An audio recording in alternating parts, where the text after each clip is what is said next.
Hello and good evening. Welcome again, once more, to the Library of Mythical Ireland. I'm Anthony Murphy. Tonight we are changing a little bit from our live myths series over to, or a return to, book talk. And tonight we are talking about Elizabeth Hickey's wonderful little book, which is called I Send My Love Along the Boyne. It's been a few weeks since I did a book talk, and I've been conscious of it, and I've kept saying that I must. So I said, well, no time like the present. Anthony, strike while the iron's hot and all that. And sure, I know that you're already completely spoilt, having been already feasted with three episodes of Live Irish Myths this week. We had the tripartite the Voyage of Mile Doon. Not that the Voyage of Mile Doon is in three parts, but it necessitated a division into three in order to be able to have three 1 hour episodes. So I hope you enjoyed that. I certainly did. I thought it was great fun. Excuse me, pardon me. By the way, today is the 21st day of the 21st year of the 21st century. And if I thought we could go on till 21 minutes past 9, then it would be 21:21 on the 21st day. The 21st. In fact, at 21 seconds past 21 minutes past 21, we would have a lot of 21s. Anyway, good evening to you all. Sorry, I'm just cleaning my glasses. So I hope that you're all in good form, safe and well. And it's great to see you. We don't usually have as many on the book talks as we do on Live Irish Myths, funnily enough. But anyway, I know that we have a lot of book lovers on the Mythical Ireland community, because every time there's a book post, it is almost always, the book posts and the art, when people share their art, they're the ones that get the most interaction, which is brilliant. Anyway, on YouTube, Daisy Peters was here at 9 minutes past 7, which is almost an hour ago. It's a great pleasure to participate in another episode of Book Talk, and for sure, here we will find the beauty and delicacy of art, as well as some archaeological knowledge. Yes, indeed, Daisy, you will. Mandy McCurl sends her apologies. I hope you're all well. This looks like a beautiful book. Zooming tonight with a family history group in County Down. Catch you later. Go gently. We'll see you later, Mandy, on the replay. John Main says, Banachti an tuagalair. Kiara agus Achela Cohintok ar fad, and is saying greetings.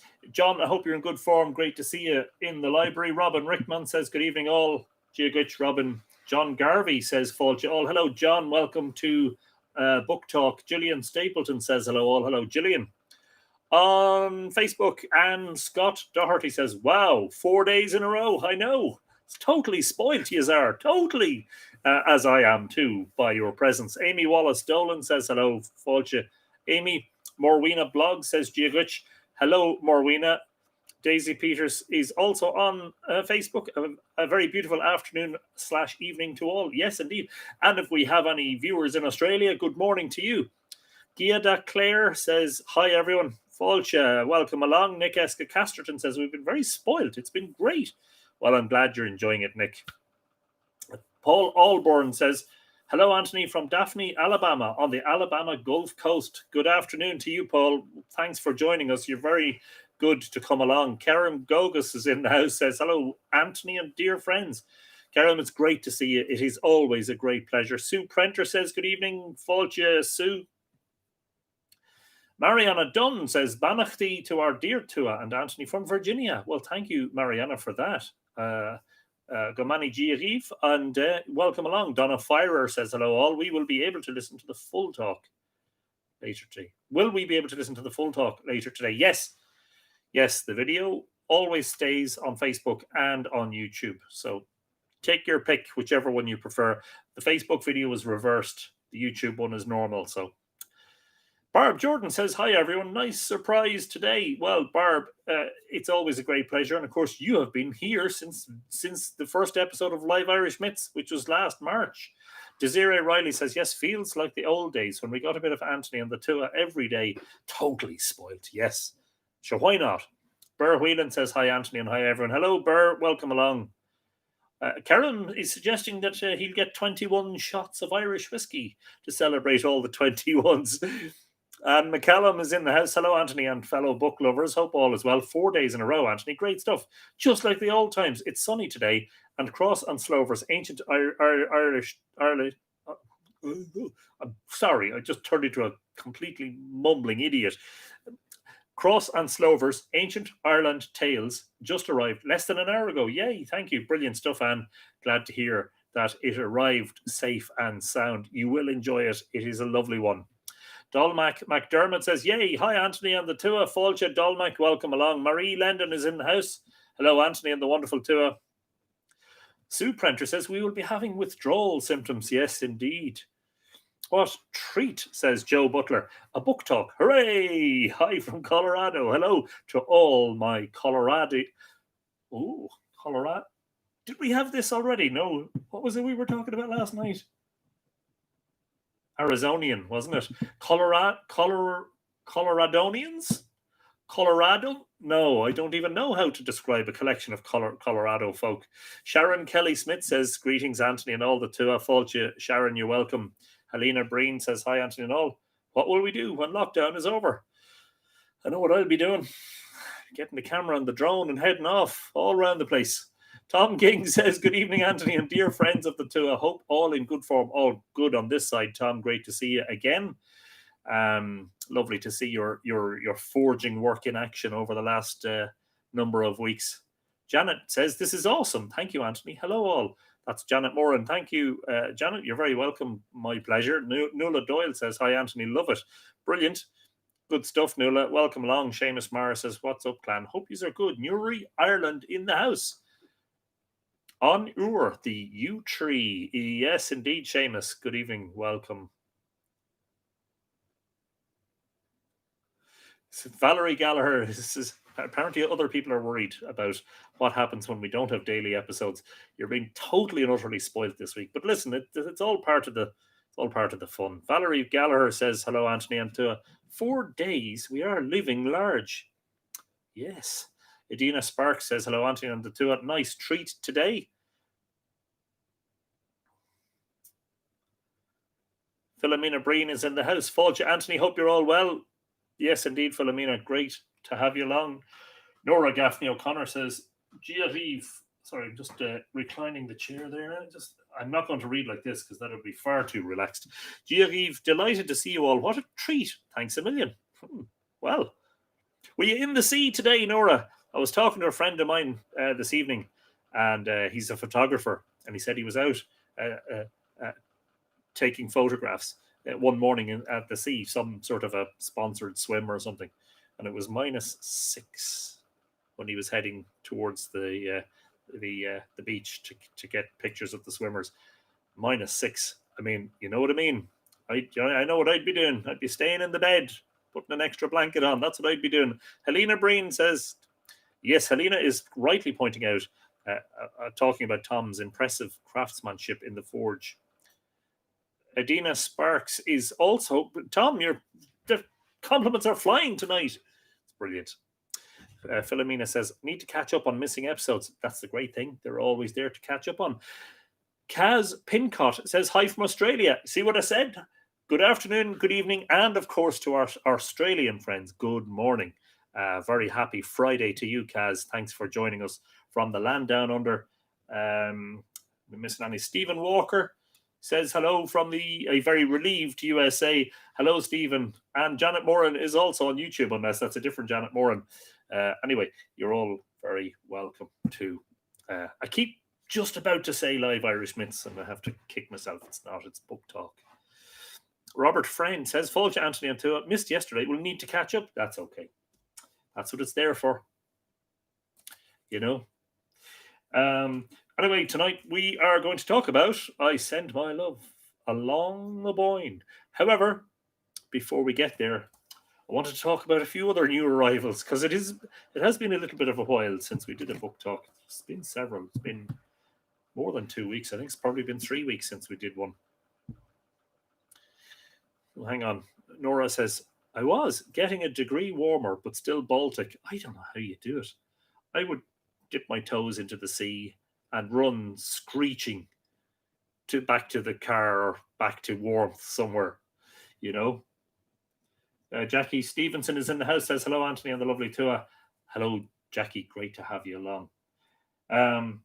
So one slightly unusual one that I actually have been reading is a very significant, in terms of size, tome running to not far off 800 pages, and that is Colin Wilson's The Occult. And you know, there is a mystical, sort of magical side to some of the Irish myths and stories. So I've actually been finding this really interesting. I've been thoroughly enjoying it.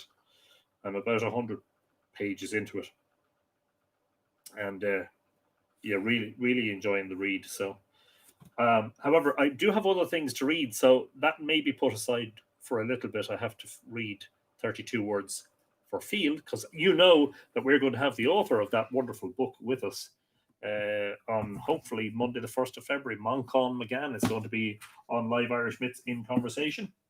One that provoked a bit of conversation on the Mythical Ireland community on Facebook was Brehon Laws, The Ancient Wisdom of Ireland by Joe Kerrigan, which is, I suppose, what you would call a popular introduction to the subject.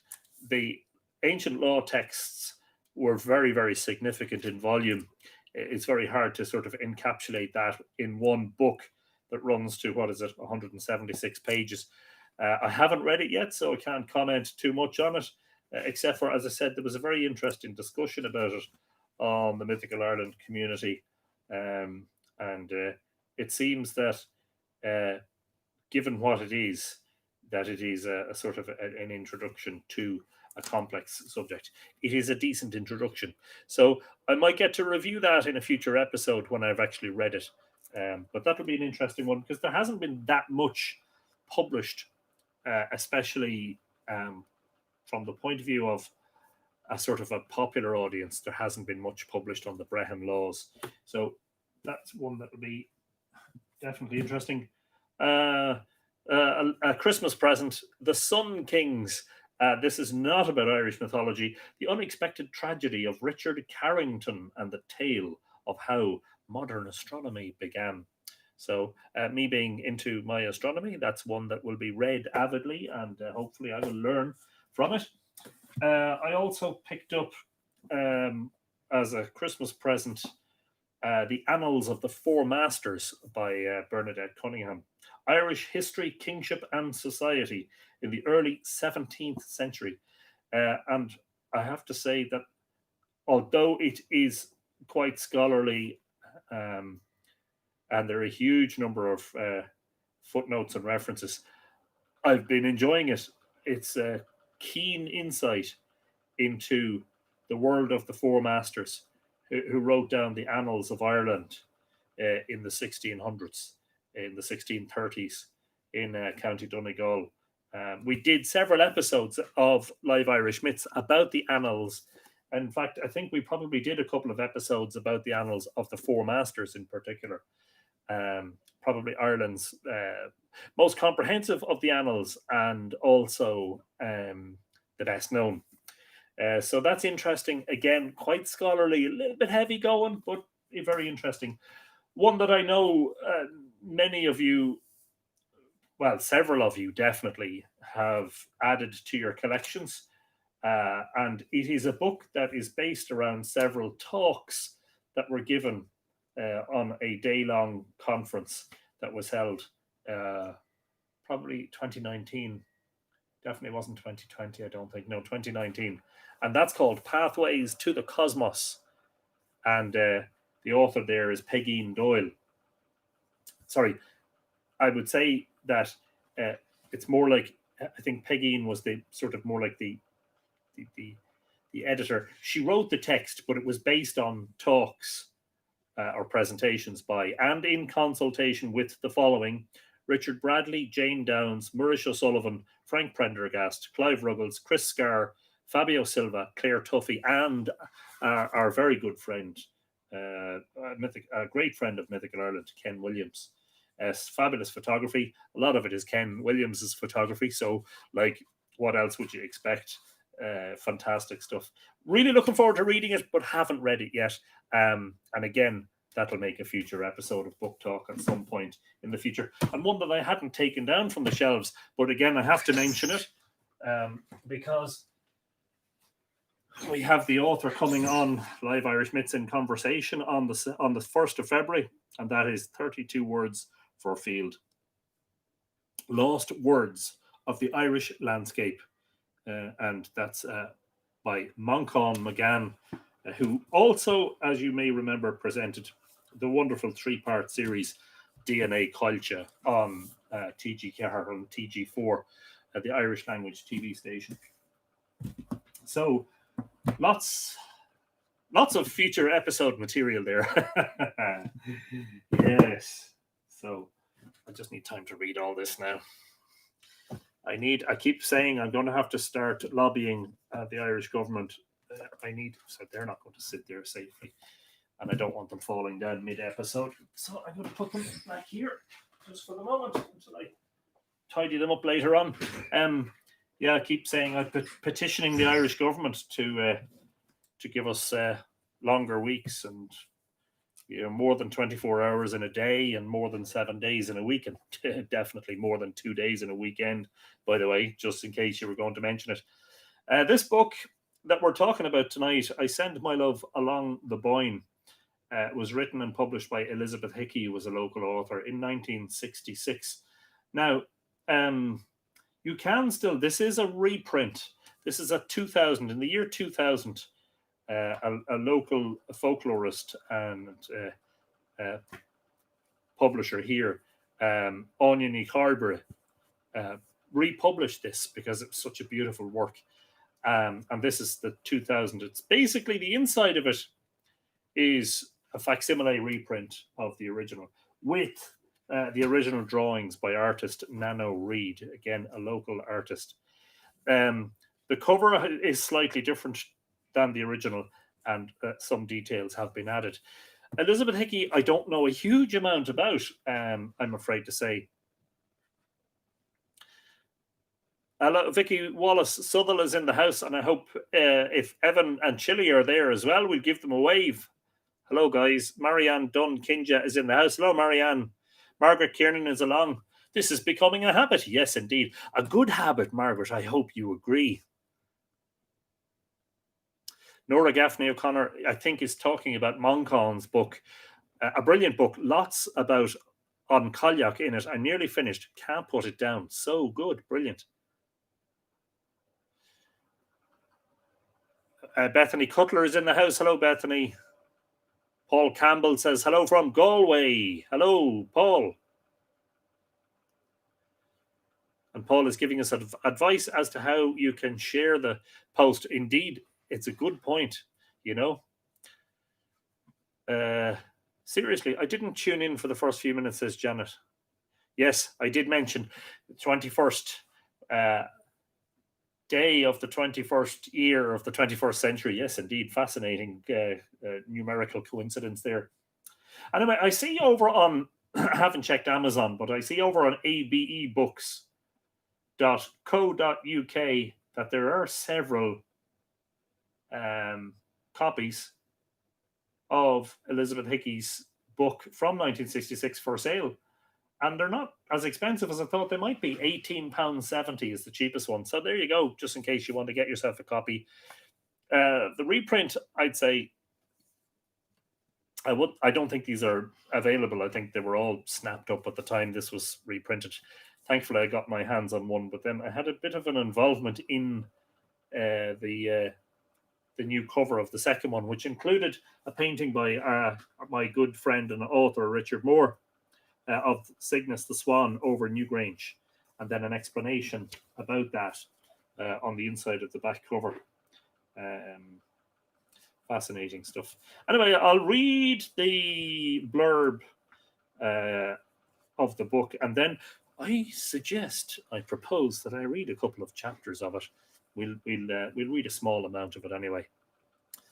Linda Ryan is in Lake Orion, Michigan. I didn't mean for the 3 angry faces. I was trying to scroll. I know how that happens, Linda. You know you're trying to do something, you're scrolling on your phone, and you press, and all of a sudden you've given somebody an angry face when you weren't supposed to. It happens, definitely. Marianne Uber says, hello once again from the desert in Arizona. Hello, Marianne. Hope it's not too dry out there. Evie Hanlon says, good morning to everyone from NQ, Australia.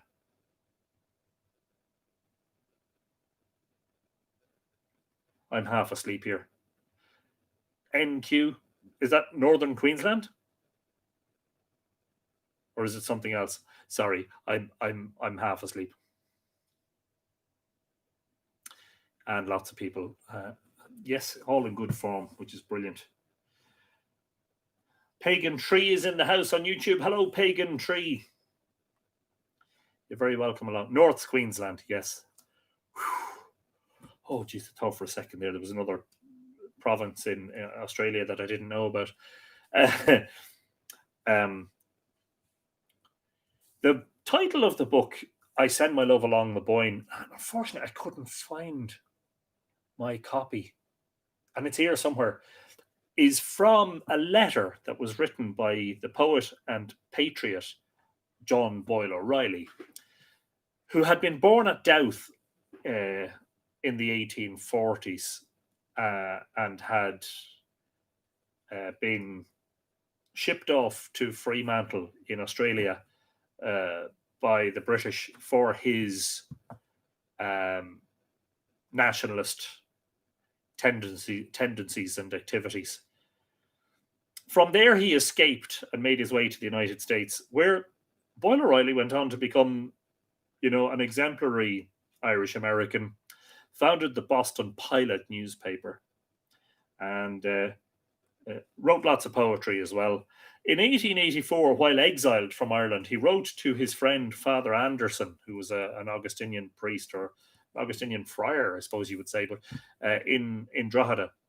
And he encouraged him to go out to Douth and to go up on top of the moat and to take in all of the sights that you see, because these are the sights that I hold dear in my memory, because he remembered as a child climbing up to the top of Douth. And of course, this would have been, I'm not entirely sure if it definitely would have been, but I think it would have been before the excavations. I'm not sure about that. Hang on a second. We'll find out. Not in any rush, are we? Boyle O'Reilly. John Boyle O'Reilly. Just want to find out when he was born. 1844, yeah, and the excavations were 1847 and 48, so it's probably post-excavation that he remembers going up on top of Douth and looking across the Boyne Valley and seeing Screen and Tara in the distance and Newgrange and Nouth and the Hill of Slane and all that, and he wanted Father Anderson to do that as well. But anyway, these are words from that letter, I Send My Love Along the Boyne, which Hickey uses as the title for her lovely little book. The Boyne Valley, fertile, wooded, full of the crumbled stones and grave mounds of kings, is one of the oldest dwelling places of European man. Elizabeth Hickey has immersed herself in the landscape, the legends, and the learning of the Valley of the Kings. She takes us on an imaginative tour from point to point, from age to age, outlining the sights, the small ones, such as the ugly, primitive figurine at the mill. By the way, that is the Sheelanagig at the mill house at Rossnaree. And I know the present owners, and they're lovely people. And they allowed me. It used to be on the wall. Actually, I think there's a picture. Hang on, there might be a photograph. Yes, there's the photograph. So there's the Sheelanagig inset into the wall of the old mill.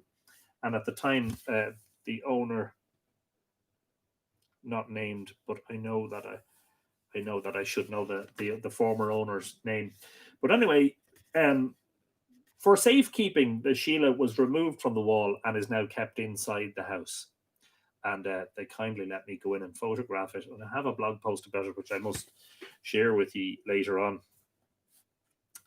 Yeah. Anyway, it's described here as an ugly, primitive figurine. I would not dream of describing Sheila na Gigs as ugly.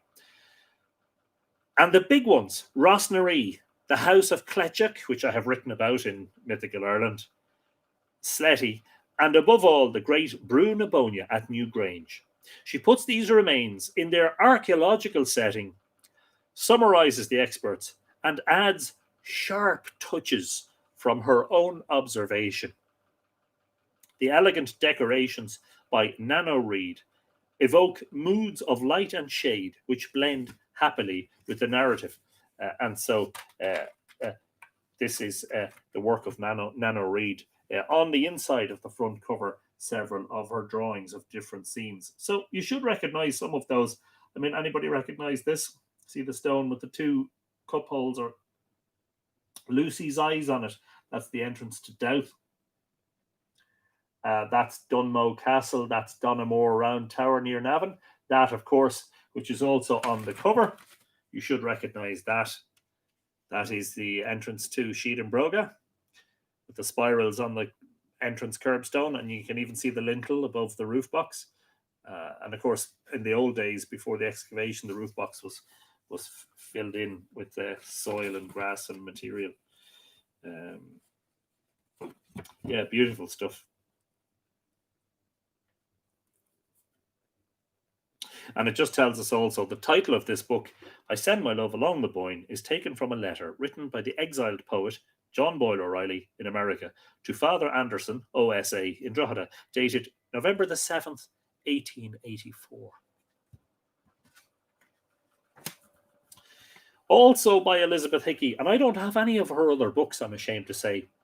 The Legend of Tara, The Green Cockatrice, Screen and the Early Normans, The Irish Life of St. Finian of Clonard, and Clonard, the story of an early Irish monastery, 520 to 1202.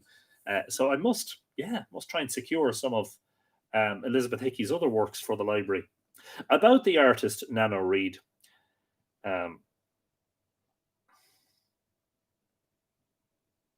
It doesn't actually give any information about Nano Reid. Oh, sorry, yes. Elizabeth Hickey also wrote Nano Reid. No.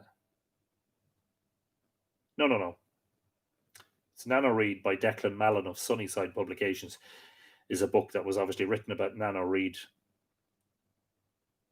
This new edition, and again, as I say, this was published in the year 2000. The original was published in 1966. Is a tribute to the writer Elizabeth Hickey and the artist Nano Reid. The preface incorporates an interview with the late author. Incorporated into this new edition is the following: A White Rose, a poem by John Boyle O'Reilly, and that's in chapter 10. Nano Reid Mill with the Sheila na Gig on the gable wall is published courtesy of the National Museum of Ireland. So we'll read a bit of the preface. And this is Anya ní Charlbar's preface to the 2020 edition, to the 2000 edition. My passion for history developed when I first came to live at Screen Castle in County Meath. And again, these are excerpts from an interview with Elizabeth Hickey. The history of Screen fascinated me, and I later went on to write Screen and the Early Normans. My first book, written some years earlier, was The Legend of Tara. Further research resulted in this book, I Send My Love Along the Boyne, in which I share my exploration of the landscape of the River Boyne and its valley. The first notion for the book came about when I met Drogheda-born artist Nano Reid. You see how artists and writers can inspire each other? I tell you, where have we seen that? At a dinner party hosted by mutual friends who greatly admired her marvellous talent. After we had eaten, Nano produced a portfolio containing a series of ink drawings she had executed on the antiquities of the Boyne Valley, with the idea eventually of incorporating them into a book. I was inspired by the strength of the images portrayed, and soon found myself immersed in research. Many an afternoon I would sally forth, abandoning house and children, searching for the point on the Boyne illustrated by Nano, and then tried to describe it in words. These findings led to various headings: St. Patrick, Newgrange, the Big House, and Kings and Hermits. My aim was to write around rather than about these headings. This interesting research. Sorry, I just realized. Just want to make sure that everything's okay on the feed. I haven't seen any new comments since Nora said she remembered reading it in the Mythical Ireland book. Yeah, that's weird. So I hope that the Facebook feed isn't misbehaving. I see there are comments on the computer that I don't see on the phone. So I hope the phone isn't acting up. I hope everything is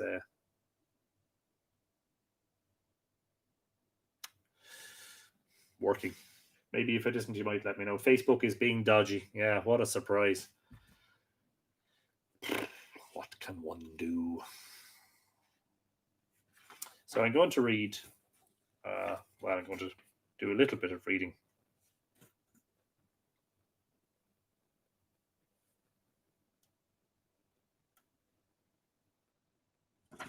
And then the forward to the Helena says we're still here. That's okay. I'm just hoping that it's not.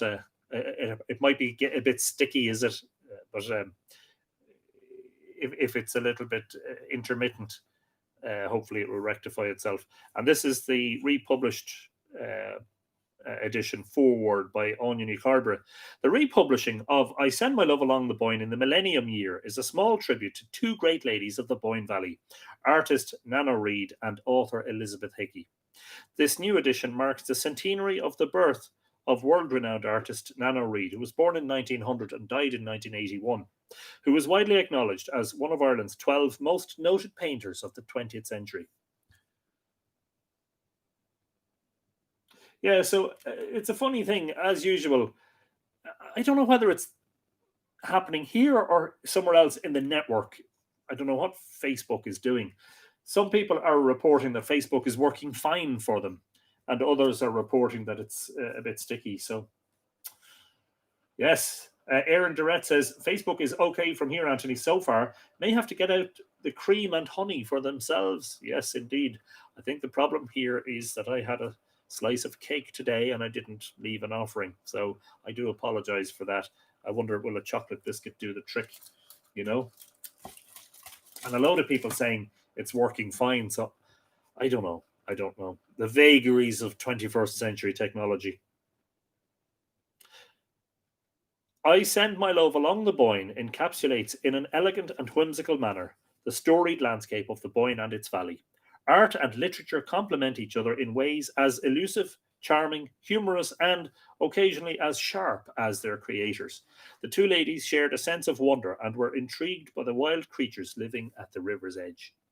The book has been called a lady's view, and certainly these feminine visions combine to capture the romance and magic of the ancient sites which inspired them. The ruins of living stones nurtured their imaginations and brought us these personal observations of a fabled landscape in words and images. To capture this sense of timelessness, the reader should go to Nabonia, beyond Rossnary Mill, and look down at the ebb and flow of where the first travellers forded the Boyne and began its history. So I propose to read. Bethany says maybe it's just Idaho. Yeah, I don't know why Facebook would pick on people from Idaho. That's a disgraceful discrimination. Lara Herbert is in the house on YouTube. Hello, Lara. Good evening to you. Welcome along. Yeah, so Desiree says I usually pop out and back in again, and it rectifies itself. Yeah, so there you go. I don't think I can do the same because if I pop out, the live stream may be interrupted. Chapter 2 is called Angus Mockind Oak of the Brew. I love to see Mockind Oak, the old Irish, you know, Mockin Oak. Here we go. I spoke too soon. Facebook's trying to reconnect. Sorry to the YouTubers, apparently having a flawless. Yeah. That's because I didn't leave the biscuit out.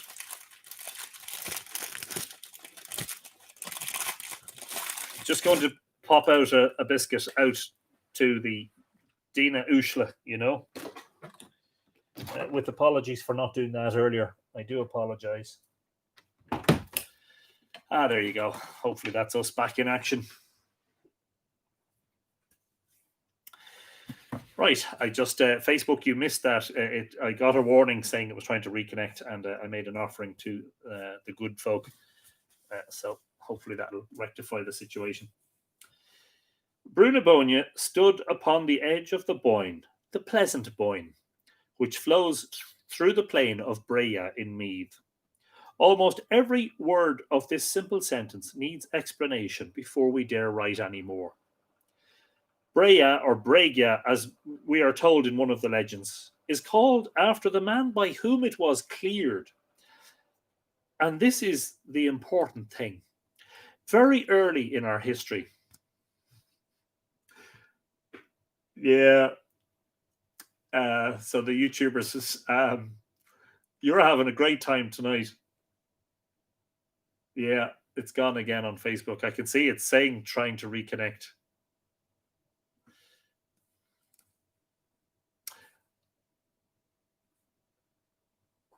I wonder if I go out of it and come back in, will that work? I'm going to try, and if not, we'll have to start again on Facebook. It's trying to reconnect still.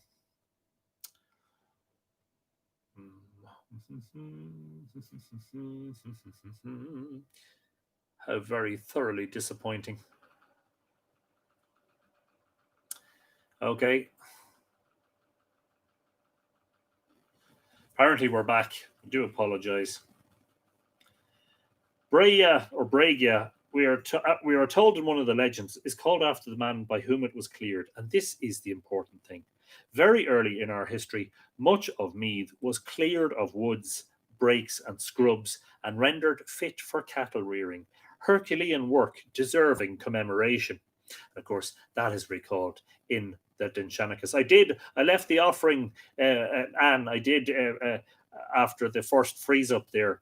The YouTubers might have seen me, but the Facebookers didn't because it was frozen. Hopefully that will sort things out now. Very early in our history, much of Meath was cleared. Sorry, I keep reading the same thing. Meath is a limestone plain with a considerable depth of soil, and the grass that grows on it is some of the best in the world. When the sod is made, it is a thick-knitted, deeply rooted, hard and springy turf, which will continue to grow green throughout dry summers and which will bear the weight of cattle in winter without breaking up. This is important when cattle are wintering out. In addition, the grass in Meath begins to grow early and continues to grow well into the winter, giving the cattle a maximum period of good grazing, enabling them to weather the short, hard days. Cattle, generally speaking, are bred on the farms in the west of Ireland, sold young and reared in the Midlands, and the heavy beasts are brought to fatten in the east of the country. This is the basic economy of Ireland today, when we export annually some 500,000 head of cattle over and above what we eat ourselves. Of course, the times have changed since the 1960s when this was written. In the early days, the economy was somewhat different, being based not on herds of bullocks for beef, but on herds of cows kept for their milk products. But the net result was the same. The surplus from the poorer lands ended by way of trade or tribute in Meath, where there was grass for them to eat. The chieftains of ancient Meath were rich in cattle and horses, and wealthy men by any standards. The richest men were the most mobile, able to move freely about the country and having many residences, the care of their cattle deputed to stewards, men of high rank, treasurers in effect. Their job was to supervise and invest the wealth, to see the cattle herded on to new grass in spring, on to the last flush of growth in winter, to gamble with such bovine capital, assigning cattle, driven in the rear to battle, to supervise, should booty be taken, the increase, returning driven in the van. Men did not necessarily go to battle to take prey, but every battle won meant cattle prey. Cattle were the baggage train in every Irish army. Reverses must be recovered by cattle raids or by tributes from lesser princes.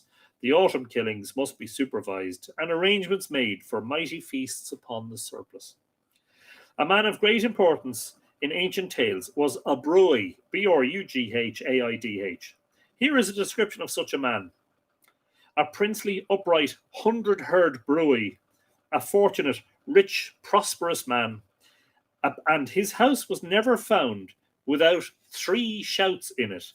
The shout of brewers brewing ale, the shout of the servants over the cauldron distributing meat to the host, and the shout of the youths over the chessboard winning games from one another. Sounds all very romantic and fantastic, doesn't it? A Brughidh was in charge of a brew, Brugh, an extensive tract of land for cattle ranching, and a large house where hospitality was dispensed to individual travellers or, on set occasions, to great hosts of men, where children of the chieftains were nurtured in secure fosterage, where young men were tutored in the arts of peace and war. Considerable ceremony was maintained, and much wealth was stored. In fact, the fact that there is no English word equivalent to brew has been a great difficulty to translators. If we go back far enough in history, we may trace boroughs, Boroughs, burghs and burgs, and even Scottish brocks to such great houses. But this is too far from spoken English. According to its importance, a brew in ancient tales is translated as a house, a castle, or a palace. Pardon me. One must visualize the brew, however, not in terms of medieval grandeur, but rather in terms of Eastern state as a caravanserai. I don't know that word. Caravanserai, a great circular wall of stone or earth inside a passage round the wall to obviate contentious factions making procession across the brew. Within, as in an Eastern market, sorry, I just turn off those speakers because I can hear interference from the phone. It's a good thing. The phone is having a great time talking to the network now. Within, as in an Eastern market, ranges of wooden scaffolding supported compartments, 1 or perhaps 2 stories high, disposed in various ways. It took 6 horses to bring home every beam, and the strength of 6 men to fix every pole, and 30 of the best skilled men in Ireland were ordering and directing. There's a footnote to that, and I might just see what that... yes, that's a description from Brickrew's Feast, and that is Lady Gregory's Cuchulainn, obviously summarised from Lady Gregory's Cuchulainn of Muirhevna. Making me hungry, says Janet. Yes, indeed. Did somebody say salted pork? In the manner most usually described, the booths radiated in 7 rows from a central court, branching into little courtyards of their own towards the walls. Doors were placed here at the end of the alleys for entrance from the circumambulatory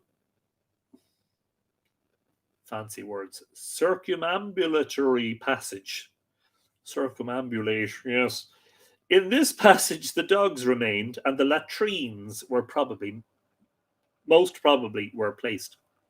Men feasted within doors, but the whole brew, enclosed by the outer wall, had but one entrance.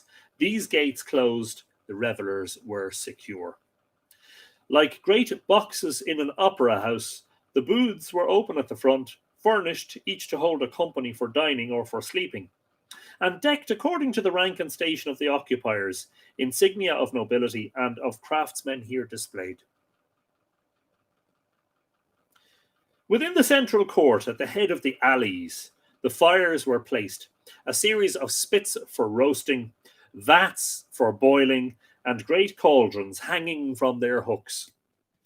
In the royal house, there were 3 times 50 rooms, thrice 50, there's that number again that we're always talking about, and the walls were made of red yew with copper rivets, and Choncobar's own room was on the ground, and the walls of it were faced with bronze and silver up above, with gold birds on it, and their heads set with shining carbuncles, and there were 9 partitions from the fire to the wall, and 30 feet the height of each partition.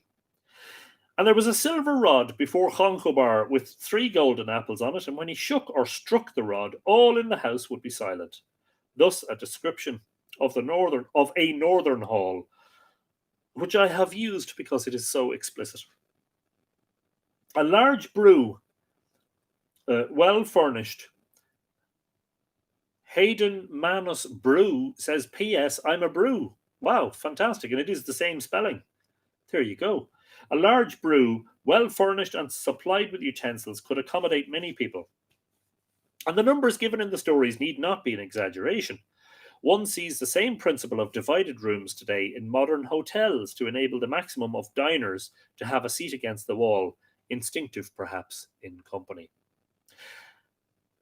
And does the habit of placing a house edge on to the road so often seem in Ireland spring from those distant days? Well, who knows? Just give me 1 second. I'm going to turn off my heater. It is plenty warm here now.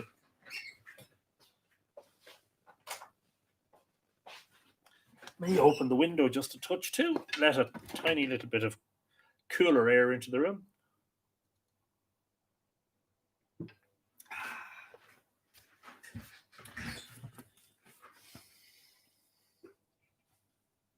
The space before the booths formed the setting from which the storyteller, harpist, poet, or lengthy ennobling genealogist could bestow his gifts and receive with dignity gifts in return.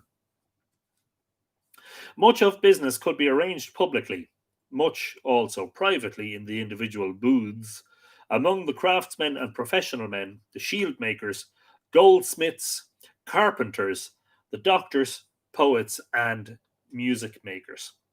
The nobility could engage themselves with affairs of state or pleasure, and in pleasure the company was one, no souls beneath the salt. We have pictured the ideal of the tales. There were many burnings, fightings, contentions also described, yes indeed. The origins of the brews of Ireland would seem to be associated with the Daedanans, a delightful people, who, of all the invaders of Ireland, exercised the greatest charm over the historian, thus ensuring immortality. Consistently characterized as a people of Homeric qualities, they're men with the charm of youth about them, amorous, brilliant, tender. They're women, beautiful, passionate, nostalgically remembered. Superlative craftsmen and scientists, great organizers and lovers of music, self-reliant and independent of the lesser professional men who so clutter later courts.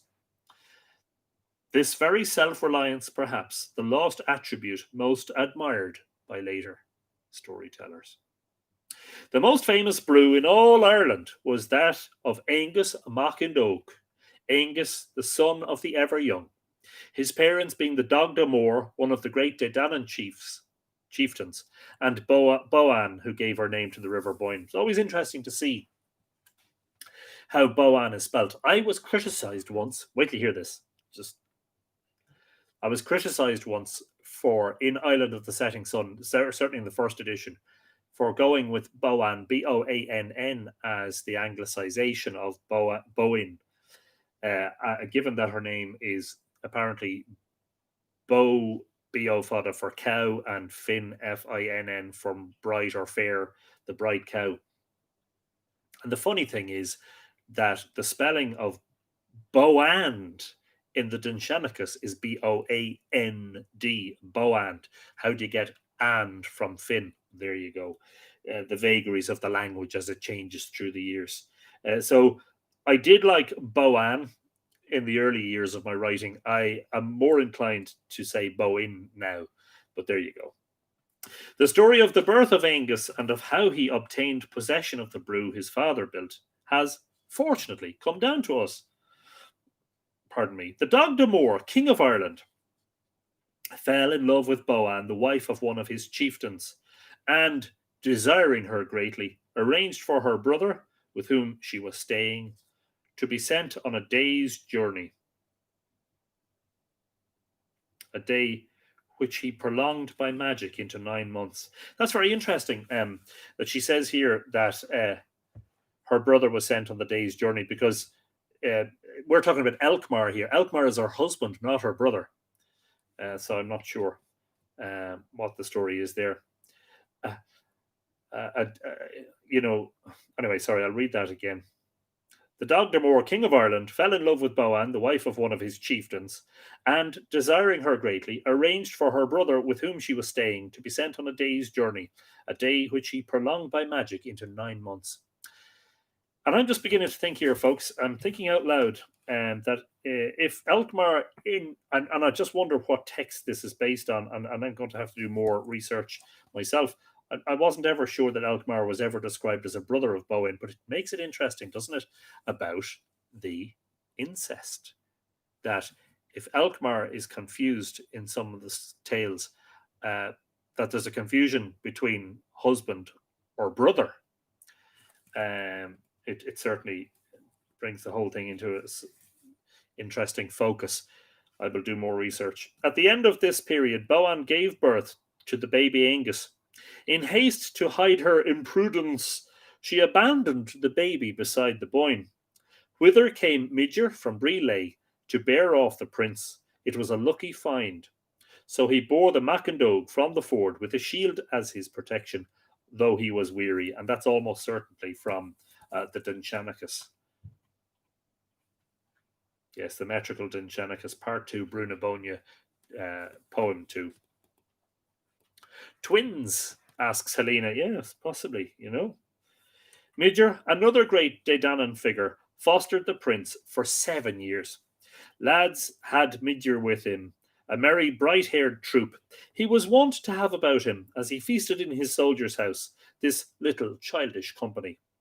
One day, as they held deedfully their sports upon the ample lawn of the Lish, and Liss it's spelled here, or Lios is an old Irish word for a fort, they spoke with rash malice to fair and active Angus.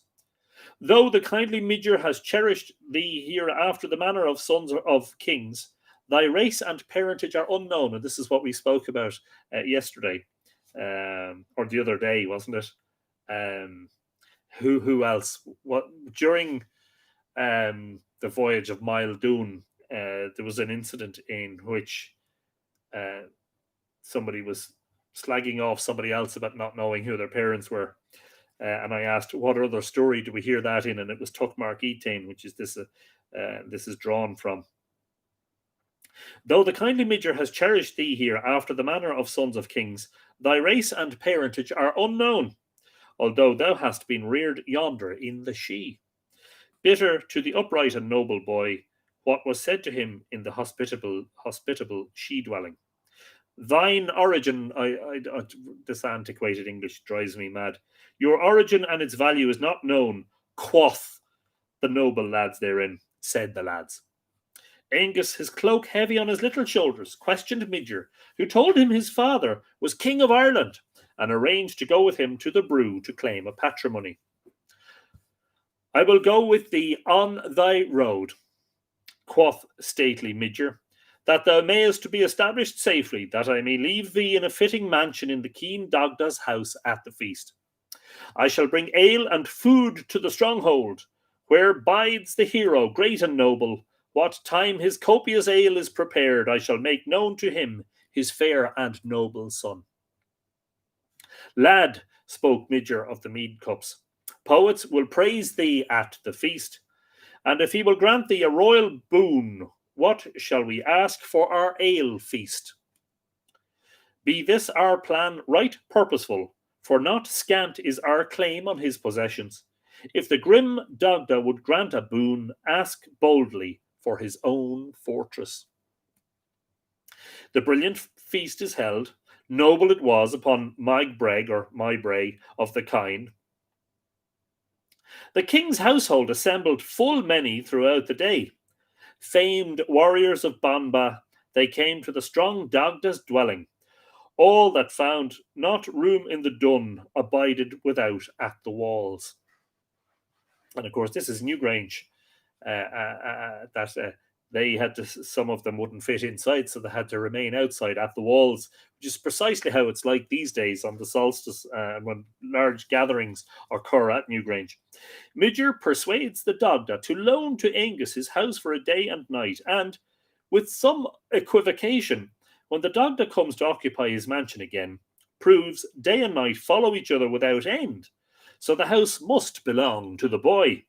A fitting piece of trickery, perhaps, when one recalls that the story starts with Dagda's interference with the passage of day and night. Yes, indeed.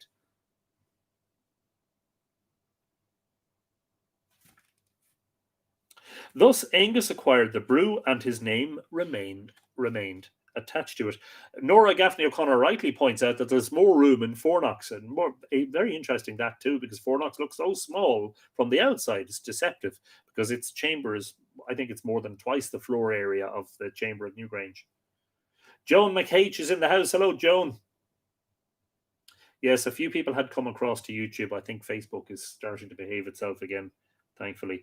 Thus, Angus acquired the brew, and his name has remained attached to it, the Brew of Angus, which stood on the northern bank of the River Boyne, where the speckled trout and crimson-flushed salmon swam in the stream, where bees swarmed above the bushes, and magic protected the household.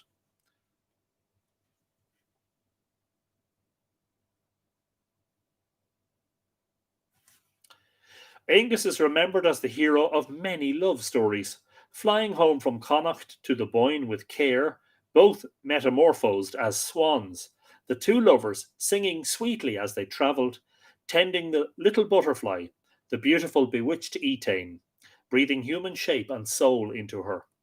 The stories are long and involved, epics to be recited to audiences familiar with the personalities described and with the ancient topography. Epitomised, they are worth little, but one must tell of the birth of the little Ulster boy at the Brew of Angus. His father was Lugh the Long-Handed, one of the most splendid men of the Tuatha Danann pantheon. His mother a princess from the northern court. He was taken back to Ulster and grew up to become Cuchulainn, the famed warrior, beloved of the Ulidians. One must tell also of two other young people of great charm, fostered and reared by Angus at the Brew, Ethna, an immortal in her own right until St. Patrick came and baptized her, made her a mortal maiden. Unhappy among monastic virgins, without her Danann friends, she died, shrived on her deathbed by the saint. She attained to Christian immortality.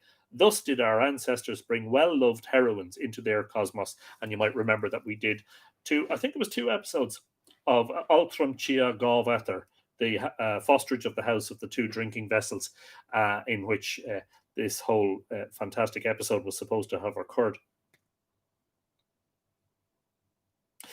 Diarmid O'Digne, the beloved youth of Fenian stories, was also reared with Angus. Angus guarded him, helped him by magic when he fled with Grania. Don't forget, we're going to do the pursuit of Diarmid and Grania in the coming weeks. Succoured him in death and bore him by magic to the Brew to share his immortality. These Daedanans in time lost their territorial suzerainty to the Milesians.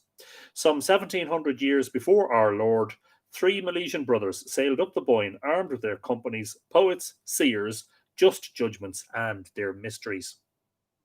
Their first great poet, their teller of the ages of the moon, their wind that blows across the sea, Amergin, was killed shortly after the invasion and buried on the south side of the Boyne at Drogheda, where his great mound, called now the Mill Mount, surmounts his grave. You can see how Hickey is very positive in identifying Millmount as Amergin's grave. The Daedanans, however, lived on, lived in the stories of the later courts, lived in the mysteries of the Sidhe among the grave mounds. Angus lived in memory beneath, and this is a quote from a poem by Clarence Mangan. Oh, what's his name?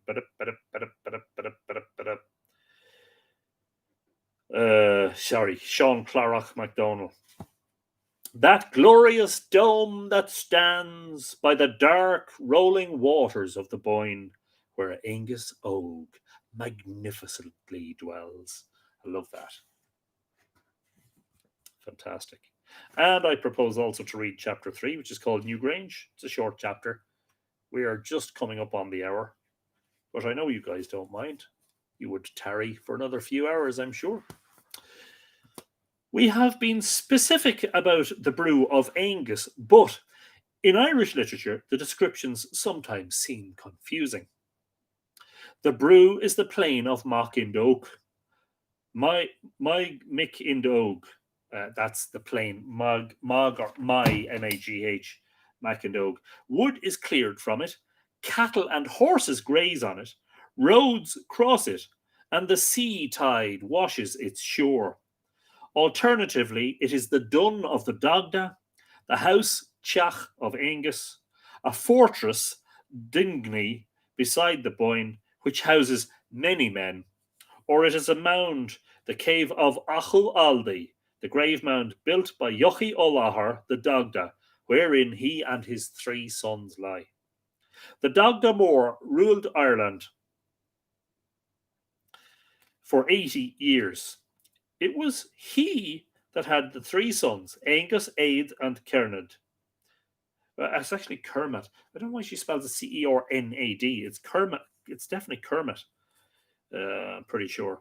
Upon all 4 men of Ireland made she on Vrua, or Sheed and Broga in the Old Irish, the fairy fort of the Brew upon the Boyne.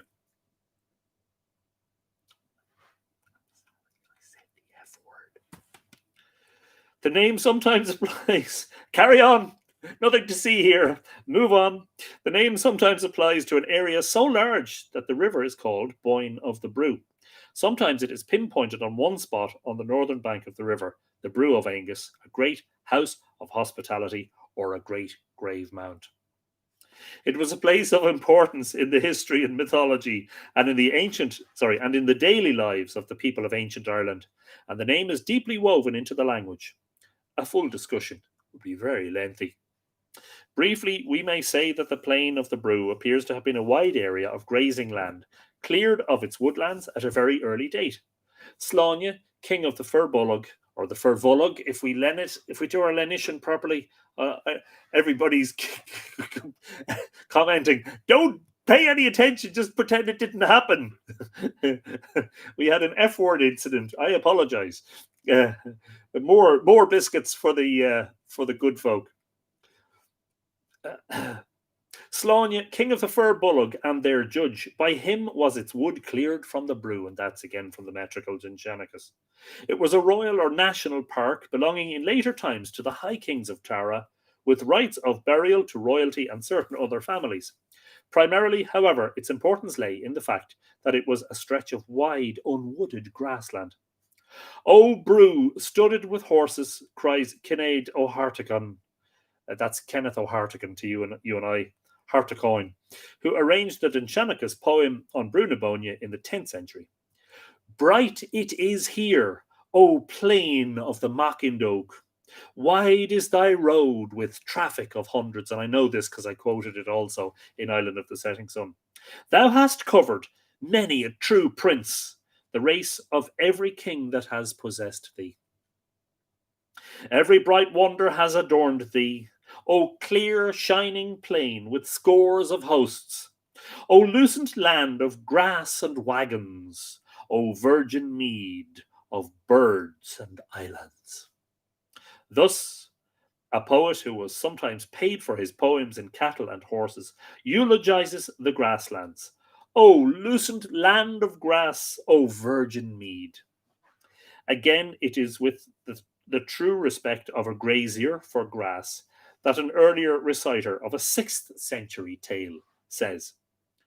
I'm always talking about that, aren't I? I never know whether to say says or says. Says. You see, in Ireland we have this thing of he says and she says, but I think the proper way to say it would be says, But you see the little silly semantics that I get myself into. The clerics marked out a church there in the Brew and told him to dig its trench in honour of the great Lord of the elements. It shall be done, quoth he. Then he began digging the trench, so that it was then for the first time that the green of the Brew was injured. which is interesting because you'd wonder whether this refers to some of the great later Neolithic monuments or even later still. Interesting. It is notable that the grave mounds and great circular enclosures along the river all appear to be made from material carried from a distance. A very astute observation by Elizabeth Hickey. At a time when O'Kelly's excavations were taking place, this book was published, but before he rediscovered the solar alignment. That we've only really found out in more recent years exactly where the stones of Newgrange came from, and they did come from a long distance. Not dug from trenches round about, which would of course be troublesome where there were cattle and horses. This extensive tract of parkland would have originally been administered by a brewy commanding a great mansion or house of hospitality, called also a brew. The word being, as in farm today, applied both to the land and to the house from which it was administered. So clearly what is being apparently indicated in the mythology is that, the brew, like as we saw in previous episodes of Live Irish Myths, we've seen that, there are great cemeteries, but there are also great Enoch sites. So you have Enoch gathering assembly celebratory sites where lots of stuff happens, sports and music and feasting and kingship rights and all that stuff, and poetry and all that. And also the solemn ceremony of burying the dead. What appears to be the case with a brew is that there was also some form of a large house. One wonders if it's not the case that the brew was one of those big circular timber enclosures that we've been finding in the Boyne Valley in proximity to Newgrange, or whether indeed the Cursus monuments, one of which was dug by the Stouts in 2018 with an early Neolithic date, because they are long and rectangular and appear to have pillars or have had pillars supporting great beams. Who knows? Maybe that was the brew. That was the drinking house. That was where all this stuff happened.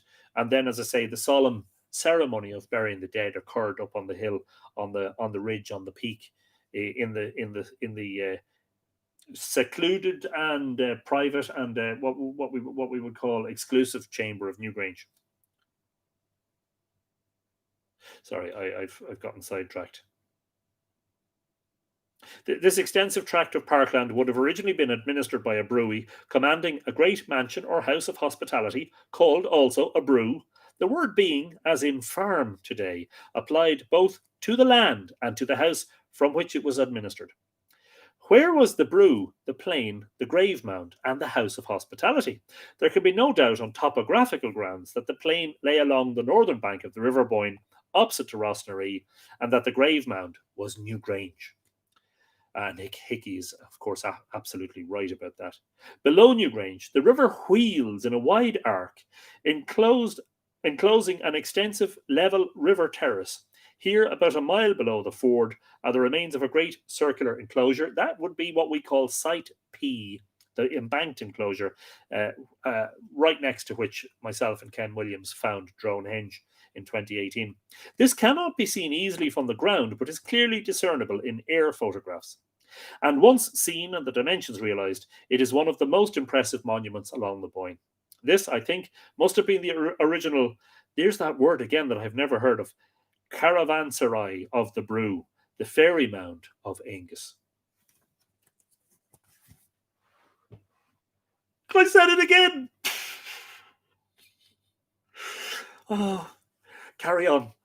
Just pretend it didn't happen. Indeed, Colin is told as much in the Táin when, grazing over the plains of Meath, a companion points out to him the kingly dwelling places and distinguishes for him the fairy mound of Angus and beside it the burial mound of the great god or Dagda Moor. By the way, I've said it twice, and you'll notice that there were two significant freezes in the Facebook feed earlier. It's like they knew it was coming.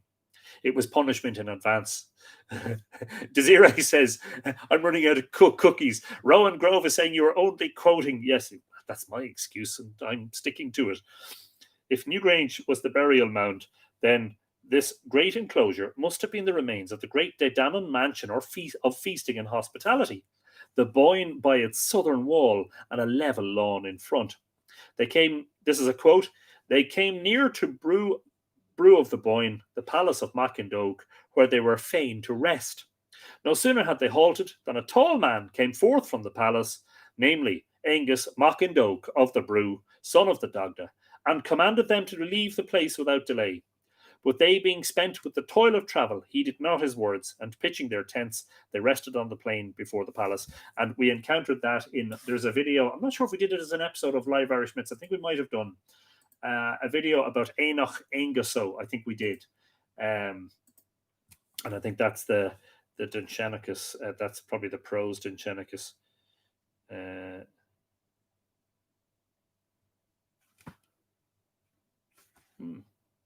Also from the story of Liban the Mermaid from Joyce, Old Celtic Romances, page 69. That's the one we were reading last night. This is funny. I'm just going to have a quick look at that. Apologies for getting sidetracked. There we are. I do apologise. I love getting sidetracked. Oh, I love rabbit holes.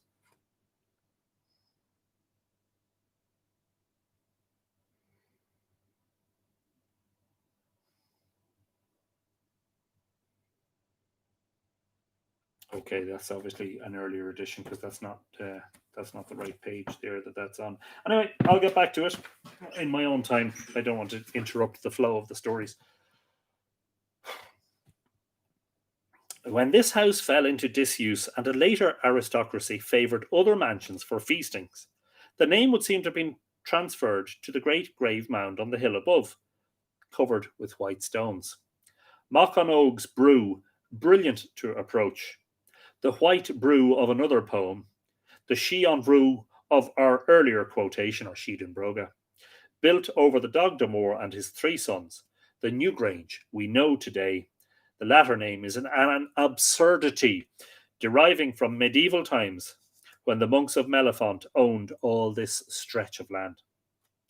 Approached now by modern roads, revealed by electricity and overrun by tourists, this great mound retains still a quality which awes us, something greater than the mere materials from which it is composed, and greater than the wonder at its size and age.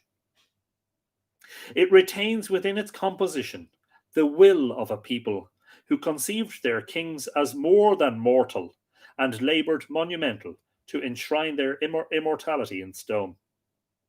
And that's fascinating.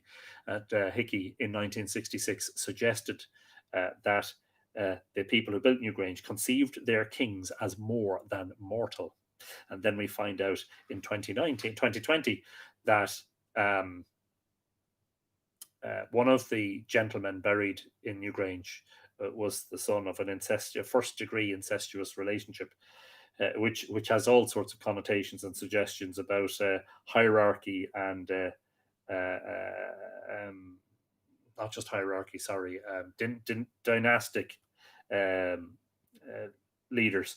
They emblazoned symbols on stones designed to be forever dark, not to perpetuate a fame for later ages, but with greater devotion to attest, unseen in that dark cave, the attributes their kings possessed, perpetually to enshrine their lords with symbols of their sovereignty, as later ages blazoned the arms of nobility. Symbols belonging to the minds of men, as insubstantial as the minds themselves, were carved on rock, most durable of all material. These great rocks.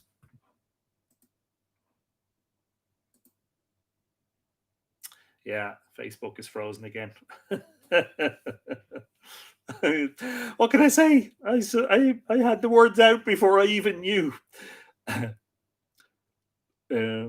These great rocks, megalithic blocks of limestone, were hauled by working men to construct the balanced dome and passage, and covered over with great weights of lesser stones.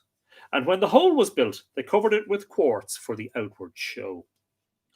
We know that Newgrange can be dated to approximately 2,000 years before Christ. Of course, we now know that it's about 3,100 or 3,200 years before Christ.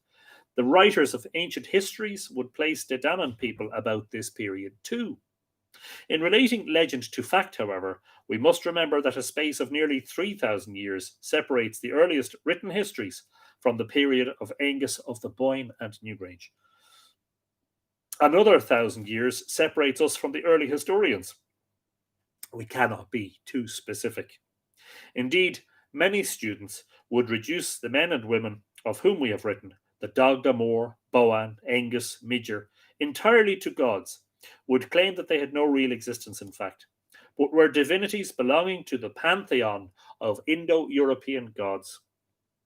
Much has been written on them in that sense. Such a reduction, however, poses its own problems. If all is myth, who built the very substantial monuments attributed to these people? And if all is myth, these myths emanate from many sources. How came they to be woven so accurately into this landscape that it is difficult to fault the topography in unraveling them? The three tumuli of Newgrange, Douth, and Knowth are built on the highest points of the ridge that runs above the river. They break the skyline symmetrically and impressively, the positioning being an architectural device which must surprise each generation anew. We have a view today still worthy of the architect, if, where the road leaves the river, we leave the road and, travelling on a byway, approach again the river. On a blustering March day, heads down, we crossed the shamrock-covered fields and brown tillage of the ploughlands, to reach a concrete pillbox entrenchment, reminder of our present wars.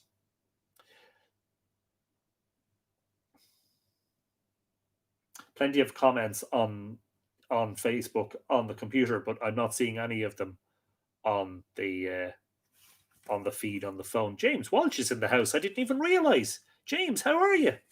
Great to see you. Great to have you along. The river here flowed slowly in March, the rushes just appearing. Bullocks in the meadow, hunched against the wind, were functionally correct. We looked across the river to a view that can have changed little in 4,000 years. The field divisions are slight among the scrub and woodlands. The miniature valleys are grey and brown.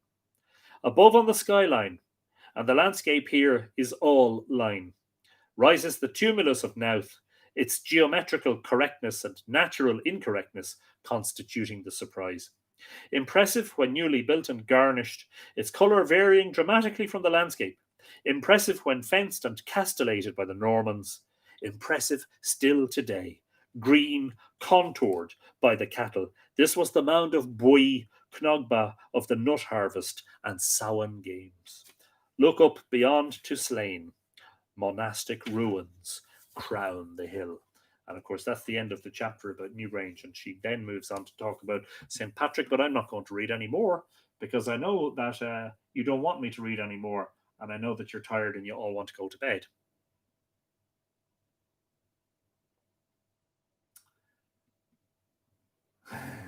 Yeah, you're welcome, James. Welcome for the welcome. The builders of Newgrange. Yeah, I liked that quote so much. In fact, James, that I used it in Island of the Setting Sun, I'm pretty sure, or was it Newgrange Monument Immortality? I think it was Island of the Setting Sun. And I'm just going to read that again. That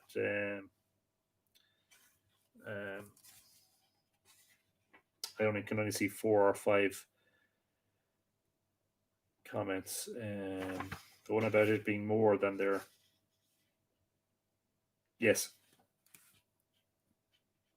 Approached now by modern roads, revealed by electricity and overrun by tourists, this great mound retains still a quality which awes us, something greater than the mere materials from which it is composed, and greater than the wonder at its size and age.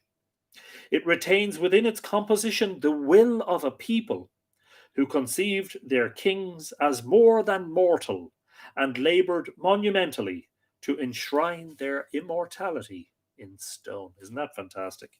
Lovely stuff. And that is from I Send My Love Along the Boyne. That's the 2000 reprint, but the original was 1966. And as I said at the beginning of the discussion, there are a few secondhand copies of this available on abebooks.com. I wonder, I'm just going to do a quick search on Amazon. We're searching in books. Send my love along the Boyne. By the way, on the homepage of Amazon, it had recommended to me my own book, Newgrange Monument to Immortality. What can I say? They have great taste over there. Hardcover, January the 1st, 1966, 2441. 2 used. Yeah, it seems to be 2 copies available on Amazon as well. Now, they may be duplicated with the ones on ABE Books. Just in case you're looking for a copy of it, that's what to do. As I said, that reprint was supported by patronage, and those who donated towards its publication at the time received a copy of it.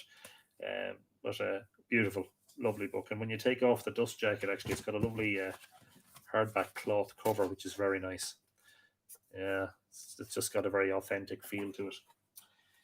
Anyway, that's the story for tonight. I'm very glad that we have had a busy and we had a fun week. I think we definitely had a fun week with Live Irish Myths, and the never-ending and fantastic voyage of Niall Doone and his companions. What time tomorrow? Says Desiree. Well, I'm taking tomorrow off. Remember, Friday is date night, so unfortunately for you, my time will be otherwise occupied tomorrow.